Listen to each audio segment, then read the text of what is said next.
Truk sampah ini miring dan nyaris terguling di Jalan Hanoman, Kelurahan Jagabaya, Kecamatan Waihalim, Bandar Lampung, Rabu siang.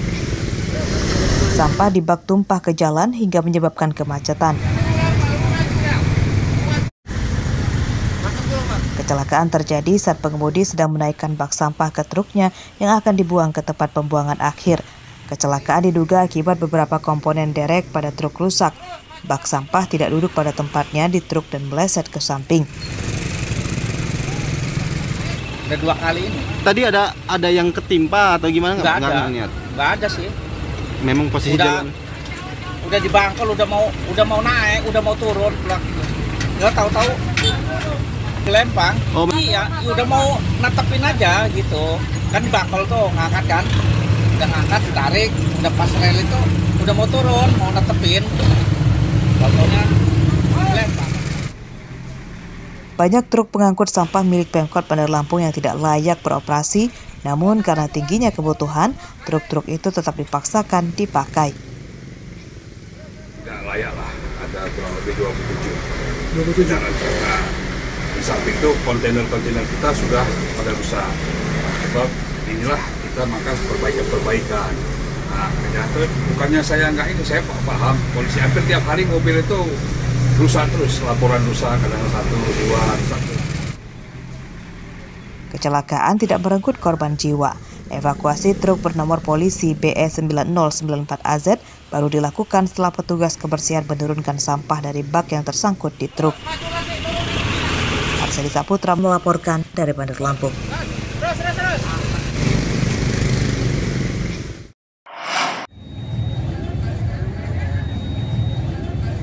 Setelah Bandar Lampung, Rabu pagi bus KPK mendatangi kantor Pemkab Lampung Selatan.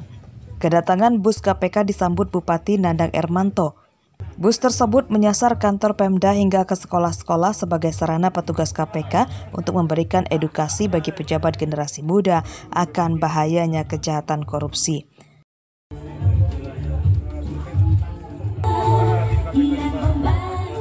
Program edukasi anti korupsi ini diberi nama Jelajah Negeri Bangun Anti Korupsi 2022.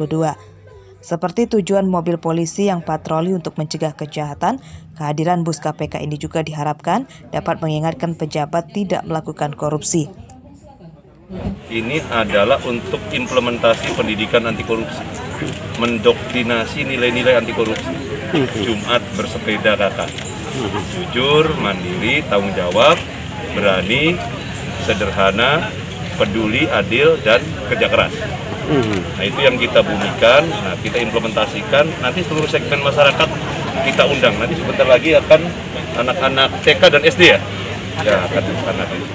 Bus KPK dijadwalkan akan mendatangi 9 daerah di Lampung yang berkenaan dengan hasil survei penilaian integritas atau SPI.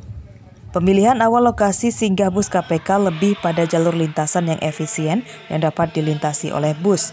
Aris Susanto melaporkan dari Lampung Selatan.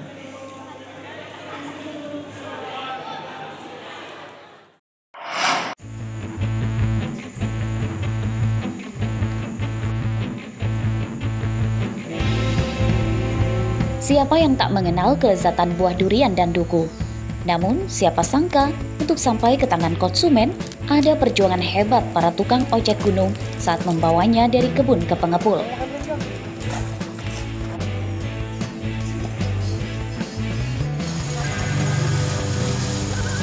Begini nih Desa Sambang Turus nih kalau udah hujan. Pengojek di Pegunungan Tanggamus harus melintasi jalanan ekstrim. Perjuangan semakin berat jika musim hujan. Mereka melintasi sungai deras dan jalanan berlumpur yang licin. Semoga usul timah Bang ya. Tak jarang motor mereka macet karena terjebak di lumpur yang dalam. Padahal roda motornya telah dipasang rantai. Angel. Muatan motor ojek itu umumnya lebih 2 kuintal. Para pengojek biasanya bekerja secara berombongan antara 5 sampai 7 orang dan akan saling membantu jika salah satunya mendapat kendala.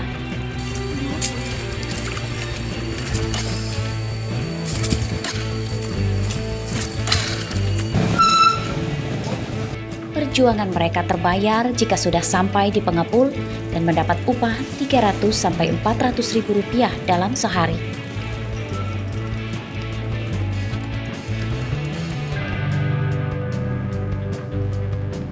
Di pengojek buah, Pak? Sangat susah, Pak. Nah, ceritanya gimana ini? Susahnya bagaimana? Medannya, Pak, Jalannya. Dari tempat kebun itu ke pengepul ini berapa jaraknya, Pak? Sekitar 1 jam lah. 1 jam. Ada 15 kilo, Pak?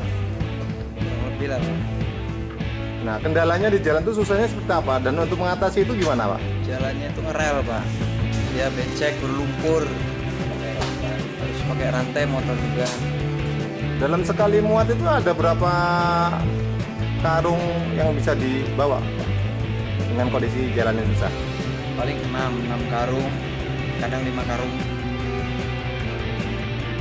Para pengojek meminta pemerintah membangun jalan aspal dan jembatan yang melintasi kebun di wilayah mereka, supaya mereka lebih mudah mengangkut hasil panen dari kebun-kebun di pegunungan. Andri Kurniawan melaporkan dari Tanggamus.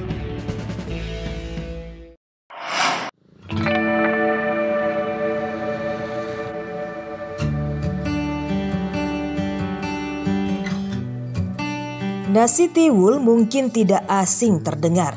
Ya, panganan yang banyak dikonsumsi masyarakat ekonomi bawah untuk pengganti nasi beras tersebut kini naik tahta karena banyak dijual di restoran. Pelanggan nasi tiwul kini hampir merata seluruh kalangan.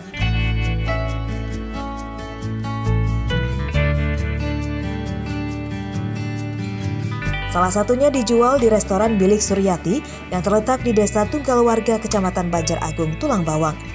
Nasi tiwul kini banyak digemari pelanggannya. Nasi tiwul biasanya dihidangkan dengan sayur santan.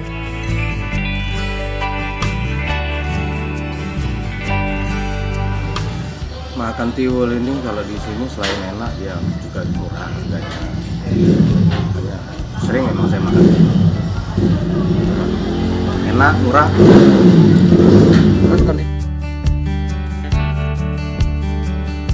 Menurut pemilik restoran, di masa pandemi omsetnya menurun hingga 60%. Namun rumah makan tersebut masih bertahan karena menyediakan nasi tiwul yang menjadi menu khas dan sulit dicari di restoran lain.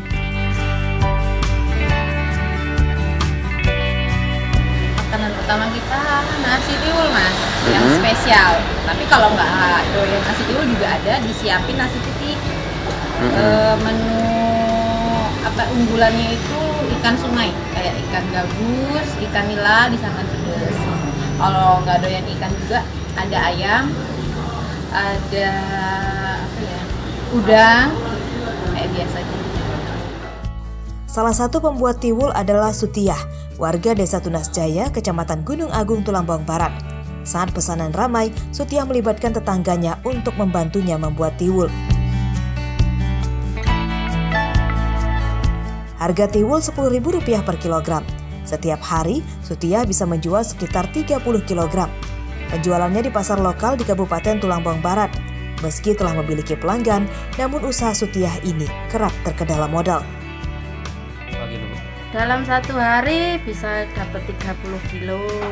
Terus untuk penjualnya kemana aja, Bu? Ke pasar Tunas Jaya dan pasar-pasar Gunung Agung, dan kadang ada yang ngambil.